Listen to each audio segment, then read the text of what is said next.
Assalamualaikum warahmatullahi wabarakatuh. Puji syukur kehadirat Tuhan Yang Maha Esa dan hormat saya untuk para hadirin yang akan mendengarkan pidato ini semua. Kali ini saya akan berpidato dengan tema tentang pemuda dan kepimpinan bangsa. Seperti yang kita ketahui secara umum, bahwa akan ada pada saatnya para pemimpin di bangsa Indonesia akan dilanjutkan kiprahnya oleh orang yang lebih muda dan juga tentunya lebih cerdas dari para pendahulunya. Seharusnya memang seperti itu, tetapi masih banyak dari sebagian pemuda kita tidak menyadari bahkan mengetahui apa peran mereka terhadap bangsa ini. Padahal sebetulnya mereka semua adalah harapan bangsa. Yang bisa mengubah ataupun menentukan masa depan bangsa kita ada di tangan para pemuda kita sendiri, bukan orang lain. Di dunia ini, pada saat ini yang sudah mengenal teknologi dan yang sudah menjadikan teknologi sebagai gaya hidupnya, menjadikan informasi bisa bergerak sangat cepat dan berimbas pada tingkat persaingan di antara satu sama lain semakin tinggi.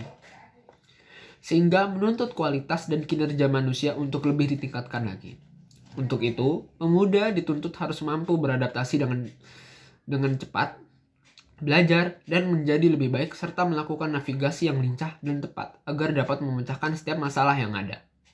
Kurang lebih itu adalah standar yang dituntut untuk dimiliki oleh para pemuda kita untuk saat ini. Oleh karena itu, pemuda juga sering disebut sebagai agen perubahan yang diharapkan dapat membuat perubahan yang baik ke depannya. Bahkan, para pemuda juga terlihat pada saat kemerdekaan. Setiap perubahan besar dalam perjalanan bangsa ini senantiasa diawali oleh para pemuda.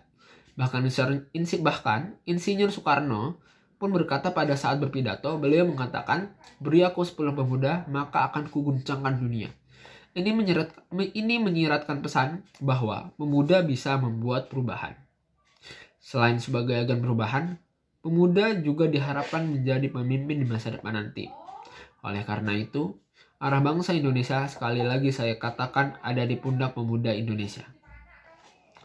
Untuk dapat mewujudkan mimpi menjadi pemuda sebagai pemimpin di masa depan, maka pemuda harus memiliki karakter yang kuat, memiliki kepribadian yang tinggi, memiliki semangat nasionalisme yang tinggi, memiliki pengetahuan dan keterampilan yang baik, dan dapat bersaing di era global pada seperti saat sekarang. Untuk dapat memiliki semua itu, maka niat dan kesungguhan ingin belajar harus ditanamkan sejak dini. Belajar menjadi satu-satunya cara untuk dapat meningkatkan aspek pengetahuan, keterampilan, dan sikap. Di usia dini, kita sudah diajarkan di lingkungan keluarga. Orang tua sudah mendidik kita di usia ini untuk sebagai bekal menjadi pribadi yang lebih baik nantinya. Beranjak dewasa, kita belajar di lingkungan sekolah. Bapak dan ibu guru senantiasa memberikan kita pengetahuan dan keterampilan sebagai bekal kita di masa depan nanti.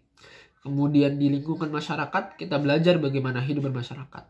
Bagaimana cara bersosialisasi dengan baik, dan bagaimana menjalankan norma-norma yang ada pada lingkungan masyarakat tersebut. Dengan selalu belajar, akan meningkatkan kemampuan diri sebagai bekal menjadi seorang pemimpin yang berkualitas di masa depan nanti, untuk mewujudkan bangsa dan negara yang berkemajuan. Sehingga manfaatkanlah usia kalian saat ini untuk banyak belajar, sebelum kalian kehilangan kesempatan di usia muda ini. Maka dari itu, saya berharap bahwa semoga pemuda di Indonesia akan menjadi lebih berkembang, dan yang perlu diingat adalah bukan hanya tentang kecerdasan ilmu pengetahuannya saja, tetapi juga akidah dan akhlaknya juga harus diperhatikan dan dikembangkan. Mungkin sedikit itu saja yang dapat saya sampaikan. Semoga dapat bermanfaat bagi kita semua.